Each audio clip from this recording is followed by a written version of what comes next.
entrevista de Cristian del Alcázar Ponce. Hoy con... Bueno, estamos transmitiendo ya en todas nuestras plataformas. Nos pueden ver este momento, es FM Mundo Live, también en Twitter, @FM Mundo, si quieren seguir nuestra señal. Vamos a hablar sobre la complicada situación política, social que vive Latinoamérica hoy por hoy. Nos acompaña nuestro buen amigo, el doctor Esteban Santos, analista internacional. Esteban, ¿cómo estás? Buenos días, bienvenido al programa. Querido Cristian, siempre honrado, un placer estar aquí. Gracias, Esteban. ¿Qué está pasando? ¿Qué está pasando en Latinoamérica? Lo vivimos nosotros acá en octubre de 2019 en Ecuador. Han habido fuertes protestas en Chile, en Bolivia en el mes de marzo, en Brasil en mayo, en contra de las políticas de Bolsonaro, por la reforma tributaria en Colombia, que ha durado mucho tiempo. Hace pocos minutos, afortunadamente, se anunció que se va a dejar en suspenso el paro hasta el 20 de julio, pero ¿qué está sucediendo? ¿Qué está pasando?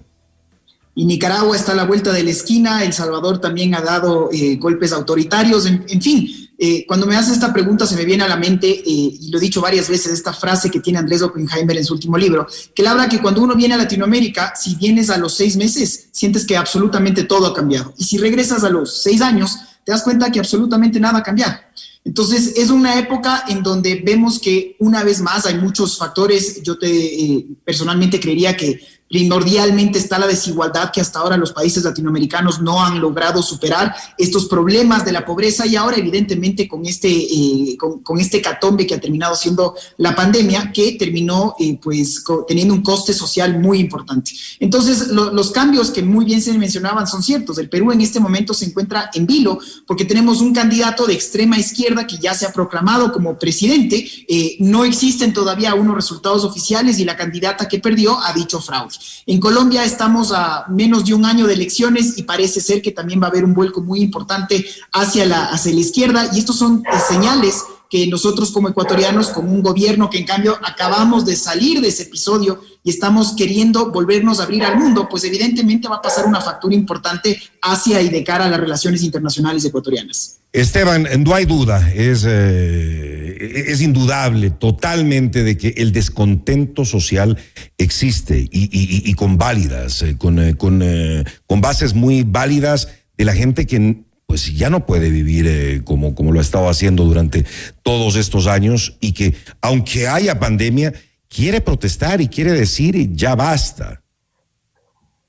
Correcto. Mira, yo creo que el legítimo derecho que tienen las personas de manifestarse, esto es una de las pilares de una democracia. Ahora hay que entender, en mi criterio, lo que es una manifestación y lo que es un vandalismo, lo que es pelearse, matarse entre hermanos. No, son dos cosas completamente distintas, ¿no? Absolutamente. Y mira el coste que está teniendo. El Ecuador efectivamente ya lo vivimos en octubre del 19, y mira si es que hasta ahora podemos reponernos. Seguimos con el edificio de la Procuraduría incendiado, seguimos sin reales autores.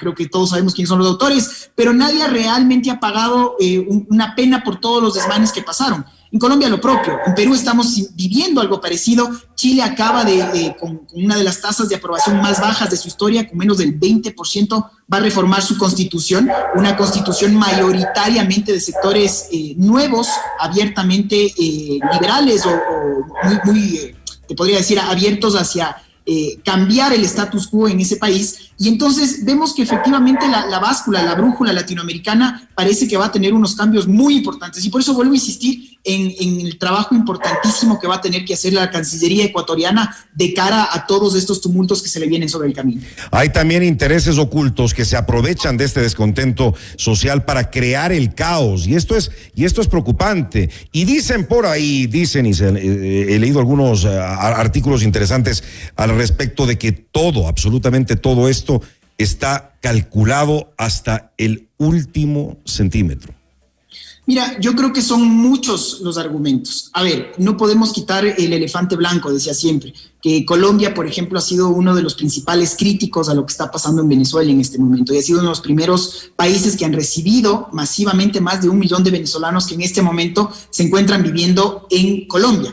es uno de los pocos países que abiertamente ha dicho con los puntos sobre las IES que ahí se vive una dictadura y que por lo tanto no solo hay sectores que quieren evidentemente ver a este régimen caer, sino que todas las disidencias de los grupos paramilitares que operan también en Colombia. Entonces, insisto, hay muchos sectores que efectivamente están haciendo un trabajo formal para tratar de desestabilizar, pero con esto no quiero decir, Cristian, que no es menos cierto que existe un descontento real de nuevas generaciones que no ven una salida, de personas que se siguen viendo sumidas en la pobreza, que ven cómo sus clases políticas, lamentablemente la corrupción sigue siendo uno de los temas que prima en toda la región, y entonces esto a un costo social muy elevado. Entonces, por eso insisto en que creo que hay que diferenciar muy bien las dos cosas. Hay una legítima protesta y también hay grupos que están tratando de desestabilizar. Esto es un caldo de cultivo finalmente que terminó de estallar, y lamentablemente yo personalmente, Cristian, no le veo un foro cercano a un cambio, por lo menos puntualmente en esta pregunta de Colombia.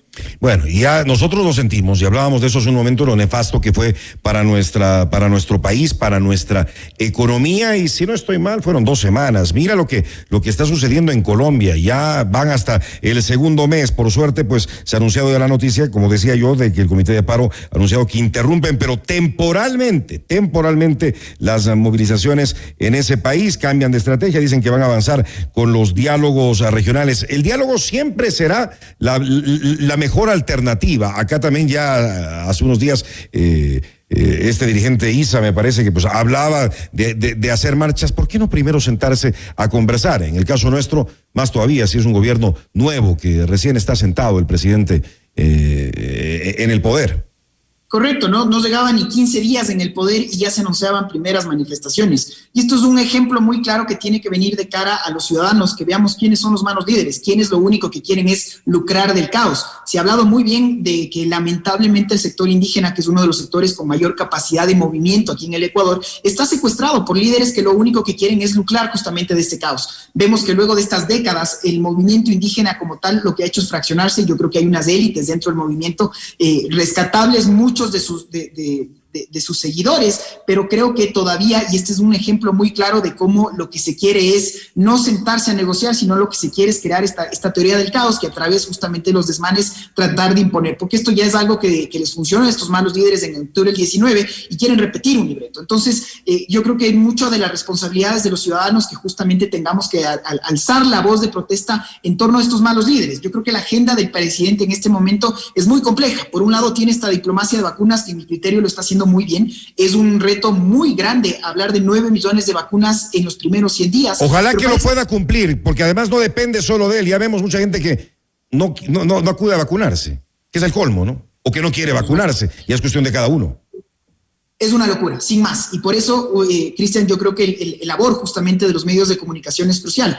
Ver el entender la real problema, el pragmatismo que el Ecuador tiene que resolver esto. Yo creo que se lo ha dicho muy bien. Aquí, ¿cuál es la mejor vacuna? Bueno, la que se encuentre, la que tengamos y que se demuestre la eficacia como tal. Y es una locura hablar todavía de estos cucos, de simplemente fantasmas que pueden circular en redes sociales. Por eso lo importante de regresar a ver las fuentes oficiales en torno a lo que todos queremos. Para reactivarnos, evidentemente, no puede existir una reactivación si primero antes no estamos vacunados. Entonces, yo digo, insisto, este es un primer gran frente que está lidiando el gobierno y creo que lo está haciendo muy bien. E inmediatamente tiene otro frente armado que va a ser muy complicado en torno a las relaciones internacionales, que es lo que estábamos hablando, porque por un lado queremos hacer un ingreso a la Alianza del Pacífico. Esto va a ser muy difícil porque por un lado tenemos a Colombia, que ostenta la presidencia pro tempore en este año. Tenemos una simetría, una hermandad clara, pero no sabemos qué pueda pasar justamente por todos los conflictos que está viviendo Colombia. Y de la mano tenemos que tener una autorización, un ok también del Perú, que todo puede cambiar con el nuevo gobierno que está entrando. Entonces hay una bifurcación muy importante. Y por último, Cristian, el tema de un acuerdo comercial con los Estados Unidos, que evidentemente solo estar en la agenda de negociación de los Estados Unidos es muy difícil. En este momento el Ecuador no lo está, hay que ser claros, y por lo tanto entender que como ecuatorianos, termino con esto diciéndote que creo que tenemos que ser muy pragmáticos, y esta idea de creer que el Estado es el que tenía que dar todos los subsidios, el Estado que tiene que ser muy grande, ya demostró que fracasó. Yo creo que es un momento de entender con pragmatismo, insisto, de que el Ecuador lo que necesita es inversión, necesita inversión seria, reglas claras, y para eso tiene que haber un trabajo tripartito, el Estado, la academia y justamente los medios de comunicación que ayuden a transmitir este mensaje. Esteban, ¿cómo ir apagando estos incendios y que no hayan más, que no se produzcan más en Latinoamérica y que no nos vuelva a pasar nuevamente acá en Ecuador? Porque ya sería definitivamente demasiada crítica la situación que viviríamos.